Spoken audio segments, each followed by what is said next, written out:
Okay, this is part 2. I went ahead and finished up my sausage and I just poured it in here so I would be able to save that time. So what I'm gonna do now over the top of my ricotta layer is I'm gonna put half of the sausage in each one and spread that out into a nice little thin layer.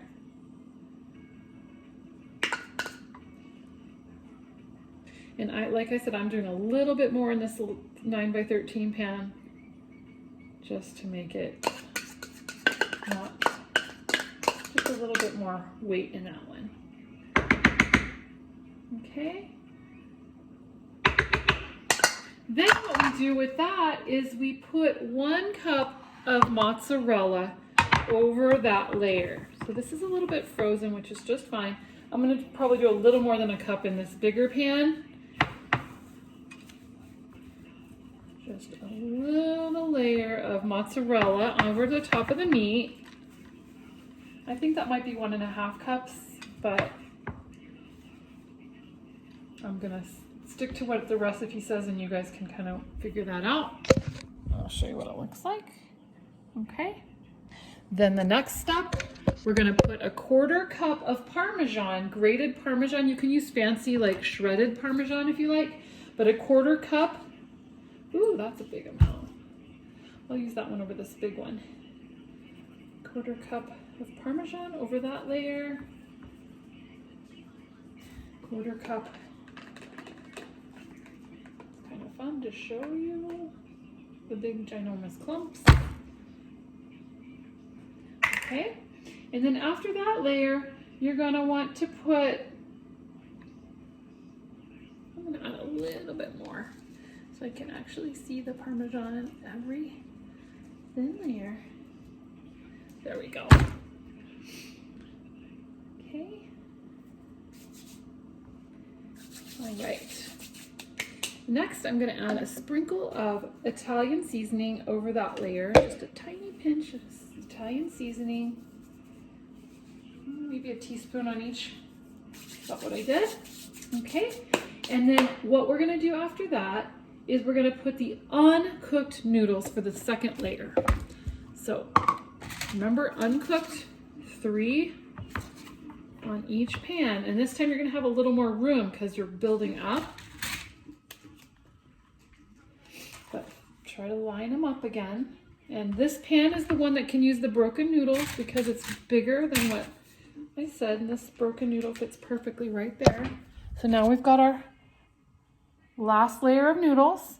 And then the final step is you're gonna pour about 1.5 cups of sauce over the top. And you're gonna wanna make sure to cover. I'm gonna do 2 cups on this big one and about 1.5 cups on my little one. And I'm making sure I have my sauce. So you do need a large thing of sauce to do 2. And you're gonna spread that over and you're gonna make sure to cover all of the noodles. Every little part of the noodle has to have sauce on it.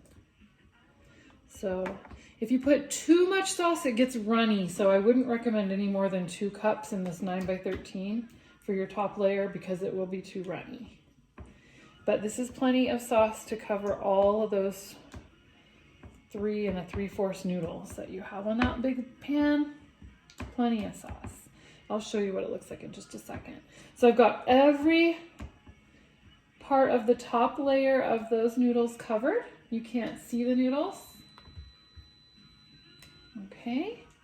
Got 2 dinners basically for the same amount of work as 1. And it's actually gonna last lots more than 2 dinners because this is a huge pan for 4 people. This would definitely be 2 dinners or several, at least 1 dinner and maybe some lunch leftovers the next day.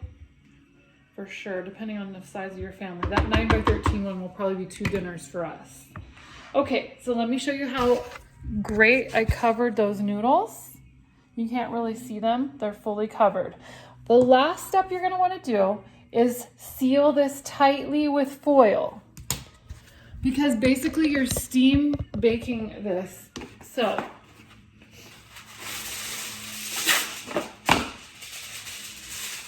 you're gonna take your foil and you're gonna tightly seal all around the edges.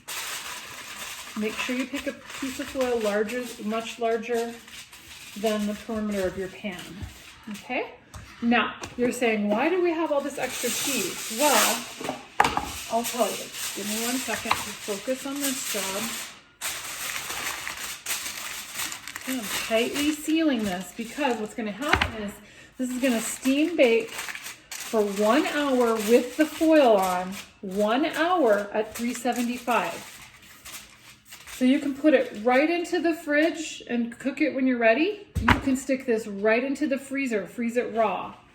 The day before you want to cook it, you thaw it overnight in your fridge, and then you would do the next step, which is to stick this in, fully sealed, 375 for 1 hour. Okay? While that's cooking, if you do decide to freeze, which I'm going to freeze one, like I said, I made one and I'm freezing one. I'm getting a freezer bag to place this smaller one. I'm going to use this smaller one for the freezer meal. So I'm going to take the freezer bag and put in exactly the amount of the topping that you need. So it'll be frozen together and ready for the last step, which is after baking, you pull off your sheet of foil and you sprinkle it with about a cup of mozzarella. Okay, so I'm going to take a little bit more than a cup of mozzarella. And when I freeze this, I'm going to label it together so I know that this has to be part of this meal. So I can get this out of the freezer the night I take this out of the freezer and I'll have my meal ready to go. So after it's done baking for an hour, you remove the foil, you sprinkle on your thawed cheese and you let it set for like maybe 5 to 10 minutes. And this will melt as the lasagna cools. It's very good lasagna. I hope you enjoy it. Have a blessed day.